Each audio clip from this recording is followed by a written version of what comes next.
शेतकरी मित्रांनो, अमोल माशी ऑफिशियल यूट्यूब चॅनलवर सर्व शेतकरी मित्रांचे हार्दिक स्वागत. आज या आठवड्यातील हिरो ठरलेले शेतकऱ्याची आपण मुलाखत घेत आहे. दादा तुमचे नाव सांगा. रामेश्वर भोजाजी पुंजारे, पत्ता. राहणार सनपुरी, तालुका जिल्हा परभणी. बरं. आपल्याकडं किती दिवसाला आपल्याकडे तुम्ही मार्गदर्शन घेताय? सर 15 दिवस झाले. पहिला तुमच्या प्लॉटमध्ये काय काय अडचणी होत्या? माझ्या प्लॉट मध्ये सुरुवातीला माल पण निघत नव्हता आणि निम्म्याला निम्मा माल किडका निघत होता. आज एक पहिलं शेड्यूल आपलं संपलेलं आहे 15 दिवसाचं. हो. आज 14 डिसेंबर 2026 चालू आहे. हो सर. आणि तुम्ही आपल्याकडे कन्सल्टिंग 1 डिसेंबरला घेतला होता. हो सर. 15 दिवसामध्ये आपल्या प्लॉटमध्ये किडीचं प्रमाण किती आलं आज? आज फक्त 10 ते 15% कीड शिल्लक आहे सर. आज किती माल निघाला आणि किडकं किती आहे? आज 5 कॅरेट माल निघालेला आहे. त्याच्यात 10-12 किलो समजा किडका आहे. म्हणजे एकदम कीड कमी आलेली आहे. हा, एकदम कीड कमी झाली. प्लॉट वरती काय काय बदल झाले आपल्या? प्लॉट अगोदर सर थोडा हिरवेगारपणा पण नव्हता हा. आणि माल पण निघत नव्हता समजा. जास्त किडीचंच प्रमाण होतं, गोंगाना वगैरे. आता काय काय त्यानंतर काय काय बदल झाले? आता प्लॉट सगळा फ्रेश आहे सर. फ्रेश फुलकळी आणि एकदम. फुलकळीनं येणं सध्या हिरवागार झालेला आहे. बर. हो. आणि पहिला खर्चाचं प्रमाण जादा होतं का आता खर्चाचं प्रमाण जादा आहे? काय होतं?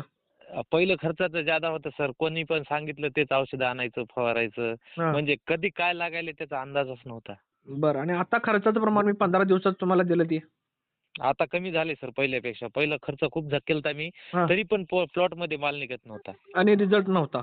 आणि रिझल्ट नव्हता. खर्च भरपूर करून पण रिझल्ट कमी होता. म्हणजे दुकानदाराचा ऐकायचा असू दे किंवा आपल्या इतर मित्रांचा ऐकायचा असू दे. इतर मित्रांचं, दुकानदाराचं समजा शेतकऱ्याचं ऐकलं येणं, ही फवारणी केली, हा.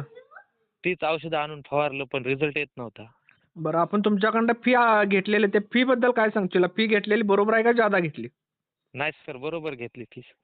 बरं. फी दिल्याबद्दल तुम्ही समाधानी आहे आणि त्या पद्धतीने रिझल्ट पण आलेला आहे. हा, रिझल्ट आल्यामुळे सर मी फी दिल्याबद्दल समाधानी आहे. बरं. तुम्ही मी जी औषध दिली ती तुमच्या परभणी भागात मिळाली का त्याची काय अडचण आली? नाही सर, तुम्ही दिलेले औषध पूर्ण भेटले परभणीतच. बरं. कुठून आणायचं काम पडलं नाही. इतर शेतकऱ्यांना काय सांगशील तुम्ही? मार्गदर्शन घेतलेलं बरं का काय सांगशील? नाही सर, विनाकारण खर्च करण्यापेक्षा मार्गदर्शन घेतलेलं कधी पण चांगलं. 100 पैकी किती मार्क देशील तुम्ही आपल्या कन्सल्टिंग बद्दल? सर, तुमच्या कन्सल्टिंगला 90% मार्क देऊ. 100 पैकी 90% मार्क. हो. धन्यवाद शेतकरी मित्रांनो. आपल्याला शेतकऱ्यांनी आता दिलेली मुलाखत आपण युट्यूब चॅनलवर लावत आहे. हे शेतकरी आपल्याला व्हिडिओ पण टाकतील आणि त्यांचा ऑडिओ पण आता घेतलेला आहे आणि आता व्हिडिओ आणि ऑडिओ टाकलेला. ज्या शेतकऱ्यांना सर्व भाजीपाल्याचं ऑनलाईन कन्सल्टिंग घ्यायचं आहे, कन्सल्टिंगसाठी नंबर पण स्क्रीनवर असेल, त्या नंबरवरती कॉल करा आणि आपला प्लॉट लवकरात लवकर बुकिंग करून घ्या. धन्यवाद. ठीक आहे.